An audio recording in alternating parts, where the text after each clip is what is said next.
And now, it's time for another Dice Tower review with the Game Boy Geek. Hello my friends, it's the Game Boy Geek here. Today we're going to be on a passenger train going through New York. And at different stops people are going to be getting off. Some of them are going to be getting assassinated. Hopefully it's not you.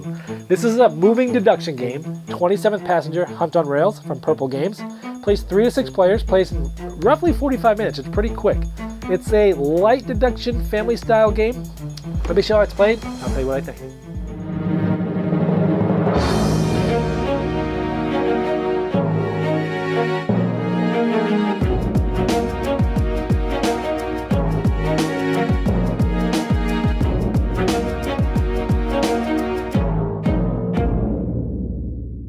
In 27th Passenger, it's a deduction game where you're trying to figure out what identity or what passenger the other people are and assassinate them before the end of the 10th round of being on the train. At the beginning of the game, you get one of the 27 passengers. This is your secret rule for the whole game. I am the reporter. This is very secret. Also, each person has 3 types of things. They have their looks, they have their smell, and they have their voice. So I'm formal, foul, and shrill. I am the reporter. This goes face down. Keep it very secret for the entire game. And so I would come over here and I would find the reporter. All 27 people are on this sheet here. Now you can see the voice. Voice is deep, shrill, and soft. The scent is perfumed, neutral, and foul. And looks are formal, eccentric, and casual. So this is me. So I know the other people are not because there's only one card of every person in the game. So now as you see this, I have the shrill voice. So if you find out that someone has a deep voice, you know they're one of these 9 people. If you find out that someone has a formal looks, you know that they're one of these 9 people. If you find that someone has a neutral scent, you know that they're one of these 9 people. And so that's how the deduction sheet sort of works. You also will get 6 action cards that you can use on your turn and 2 special ability or skill cards. Now let's talk about what these cards do and how a turn works. So the way this phase works is everybody places 1 action card in front of them face down. Once everybody has done that, we then call out the action card numbers in a row from 1 to the highest numbers. Notice that each of these action cards have a specific number on them. So once everyone's cards down, we'll say, okay, are there any ones out there? Anybody that has a 1 card, we'll then flip it over and go, yes, I have a 1. It's the investigation action. I'm trying to investigate. If there are more than 1 person tied with the same action, the red player and the purple player, it comes down to what's called initiative cards. These are dealt out at the beginning of the game, and we flip them over, and whoever has the highest number gets to, we have a number 1 and number 3, whoever had the highest card gets to go first, and then they get to see if they want to change cards with that person. It's actually better to have a lower initiative because you get to investigate second, and I'll show you why later because some people will be blocking investigations and such. But you have the option of changing those initiative cards there. So when the investigation's done, each of these people get to investigate a person. So when you're investigating it, you get to take this deck that's called the feature deck, and you get to look through it and look for the type of thing that you want to look for. So it has all 3 scents, all 3 looks, and all 3 voices. And so essentially we have, the 3 different scents. So what do I want? If I'm looking for the scent of this person, I would take all 3 cards that are scent. This is all done secretly, by the way. No one can see what you're doing. You would take these 3 cards of scent, face down, and you would pass them to the person that you're investigating. Now, if they have no way of blocking that investigation, which we'll talk about later, they hand you back 1 card. You secretly look at this, and I know, ooh, Greg has a foul scent. So I come down here, and I know Greg now has a foul scent. So we know now that Greg has to be somewhere on this bottom roll, foul, one of these 9. And I know I'm the reporter, so I know I got them narrowed down to 8 people already as to which one Greg might be. And I then take these cards, the ones that were used for this, and I kind of put them together and put them face down again. That's what an investigation, you're getting one of the other players in the game's information. Now if you played after all the number 1s go, then you have a number 2, which is assassination. Name 1 passenger and take him out. Reward, draw 1 disguise card, we'll talk about that later. So this is when you think you know who somebody is in the game, another player. You would then mention the person's, not his name, but what person they are, like the doctor, the banker, the old lady. If somebody else is that person, they flip over and they are eliminated from the game.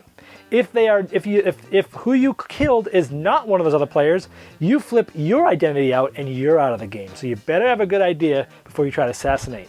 This is the only card that if two people do assassinations, you don't go to these initiative numbers. You actually both write down on a piece of paper which person you're killing, and you reveal them at the same time, and both of those people die simultaneously. So it's possible for you to kill each other off at the same time and actually have no winner, which has happened quite a few times here, but it can happen because assassinations happen at the same time. The next card is Scheming. And so here it allows you to do two things: observation and intimidation. Observation allows me to look at this. Notice this has an eye. These two have eye crossed out. You can never look at them once they've moved down here, but we can look at these two cards. And I look at those two secretly, and I see that Nun and Novel Writer. So I know that nobody in the game can actually be the Nun or the Novel Writer. So I'd mark them off and put those cards back. And then the Intimidation side of that card allows me to take the top card from here, this Passenger deck, and look at that one. And we look at this, we say, ooh, well, we know that nobody is the old lady. Ken, this is all secret. You then can either put it on the top of the deck or the bottom of the deck. And that's the Scheming card. Now notice that the amount of cards that are here are going to change each round. 2, 3, 2, 3, 2, and on the other side of the board it's different. So there'll be a different amount of cards here during the different rounds. Now the number 4 deception card is used to block an investigation. So let's say somebody tries to investigate me, okay? They flip up the ones and the red player goes, I want to investigate you. If someone tries to investigate you and you have played this deception card, you must flip it over and you use it as a low profile action. What that means is it simply just blocks this investigation.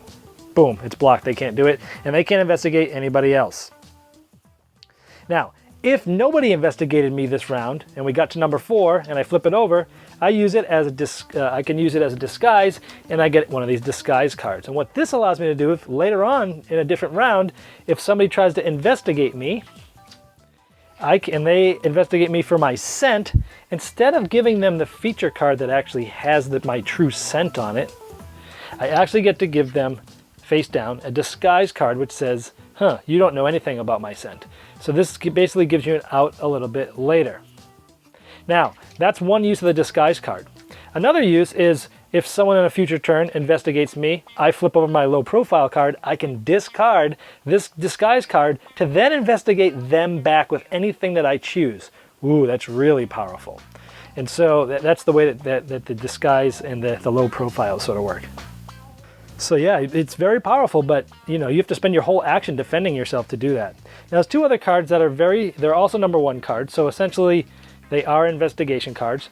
This shows you that they're one-time use, you discard them after. You can play this, and when they say flip over ones, you get to investigate, but no one can cancel this using the disguise card. So someone couldn't pass me one of these disguise cards to disguise what I had asked them for. If I use this, then it gets discarded for the whole game. The pursuit, if I played this one, it cannot be stopped by a low profile. So if I did an investigation on somebody and they had actually played the low profile to block it, it doesn't block it. So that's how that works. And this gets discarded out. So that's sort of all the action cards. There's also 2 skill cards you get each game. These sort of break the rules of the game, but they're one-time use, and you use them after a specific action. So for example, this one has the magnifying glass on it. So you use it after anytime you do an investigation action and perform 2 intimidation actions. Again, intimidation allows me to look at these passengers before they come out. So you get to do that twice. And if after I played a deception card, I could use this one because the things match there, and I could take 1 disguise card from any other player, which is probably pretty powerful. But again, it's a one-time use, and then it's gone. That's pretty much all the actions you can do. Let's talk about what happens after everyone's played. So after everyone's played, we go to the station phase. So we go to the next station, and these guys all move down. So the ones from here, these guys are moved off the train, and they're kind of walking off the train. Here we put 2 more people here. We also do an event card. Even in the first round, we do an event card, but I didn't much talk about it. 3 events cards are going to be green, the next 3 are going to be yellow, and the next 3 are going to be orange. These event cards sort of break the rules for a specific round. For example, a player may discard one of his skill cards to cancel an investigation that targets him. Maybe somewhere in the yellow area, when something comes up, it might be like, after a successful assassinating, the player may take 1 of the assassinated player's skill cards. And one of the red ones might look something like this. In order to perform an assassination, players must discard one skill card or one disguise card, so it's hard to assassinate. It kind of changes what you may have wanted to have done at the end, but in a different round. So once we've gone to the next round, this would move over, this would move over, and then 3 more would come out. Now this is interesting because earlier in the round, or earlier rounds, you may have looked at these people. Now you have this information 3 turns before everybody else has it, because now when we go to the next round, these guys come off and it comes open so that everybody has open information as to who those people are. And then these guys move down, and then the person's number. So over the course of the game, more passengers are being added, and after the 3rd round, pretty much people are getting more and more information. So it really speeds up fast towards the end. Now, if we get to the last round, now the last event card is always the same. Essentially, basically tells us that at the end of the round, each player must perform an assassination. If after that 2 or more players are still alive, the game's over and nobody has won. So essentially, if there's not just one winner at the end, everybody loses.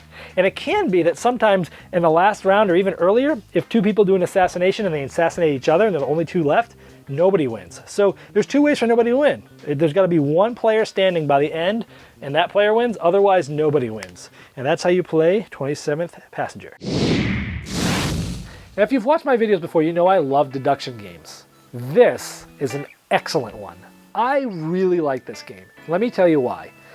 Okay, so first of all, it's a light deduction game. The deduction isn't brain surgery. The deduction aspect is light. It's pretty easy once you get information what to do with that information.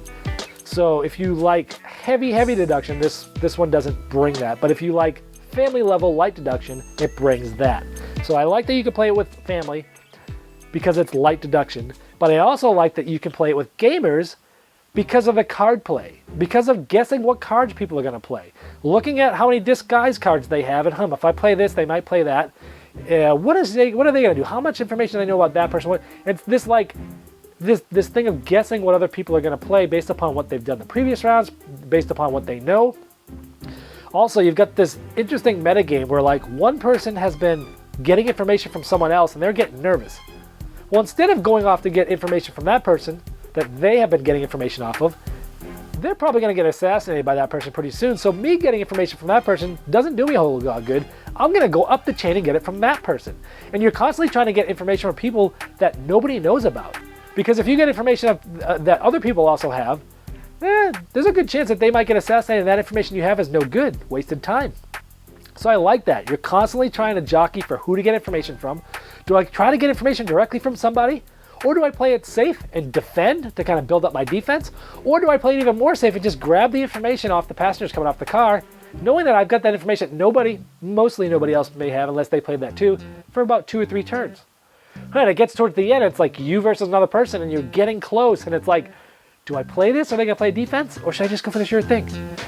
When do you use those discards? I love the skill cards. It changes the game up. You get these special abilities that nobody knows what they are that can really change how you play the game. The event cards that are different every game. I like those. You might want to do something during a certain round and darn it, you can't because of something on that event card. Or I wasn't going to do that, but because it gives me this bonus, I might do that this round. But now they might do that, so there's just a lot of interesting decisions to make that will make a gamer like this. So it's good for gamers. It's good for family because it's light deduction. And the card play is pretty easy to figure out. And it's over pretty quick in 45 minutes. So overall, I really, really like this. This is a great addition to the deduction genre, which I have plenty of games, and I'm gladly keeping this game because of that. Now, I will warn you, there are a few issues that some people might have with this game. I personally did not have these issues, but I know some people do. Number 1, player elimination. Some people just hate being eliminated from games. In this game, you're probably going to get eliminated. You will if you don't win. I mean, period, the end.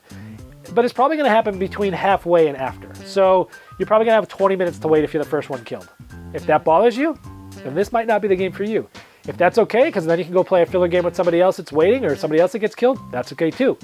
One person in our group actually enjoyed, once they got knocked out, watching the rest of it unfold and actually trying to also solve it even though they're not really in the game. Another thing that may even be worse off for some people is there's multiple ways for nobody to win this game. If at the end there's more than one person alive, nobody wins. If at the end nobody's alive because of a double assassination, which can happen quite a bit, nobody wins. And only somebody wins if you're the only person standing at any time in the game, including the end. And I think some people will take issue to playing a 45-minute game and going, nobody won and it's not a co-op game? Ugh. But I don't have that feeling. And none of the people I played with had that feeling because the game experience was so fun, we didn't care that none of us won. We were like, oh, well, what could we have done different to have won? I should have gotten this a turn earlier. If I didn't play that round, then I could have done this. I would have known that a round earlier. I could have assassinated you and I would have won. So after you have an experience like that, you work backwards. And then maybe next time you play a little bit more aggressively. Maybe, you know what, I've got it down to 50-50. I think they almost know. I'm just going to go for it. I'm either going to win or lose. Either I'm going to win or they're going to win. But at least none of us are going to win. So if you have an issue about that, you probably still like this because the experience of playing this and figuring out what you could have done differently after it unfolded, I think combats that, and I don't mind it at all. So there's some possible issues, but I really like this game. I think Game Salute is distributing this in the United States, and if you like deduction games and you like to play with your family and with gamers, don't sleep on this one. This is a diamond in the rough here. 27th Passenger. Thanks so much for watching the Dice Tower videos. Find more great videos and reviews as well as our top-rated audio podcast at Dicetower.com. You can also find other great shows at DicetowerNetwork.com. I'm Eric Summerer, and you've been watching The Dice Tower. The Dice Tower is sponsored by Cool Stuff Inc., where you can find great games for great prices. Cool stuff in stock. Check them out at CoolStuffInc.com.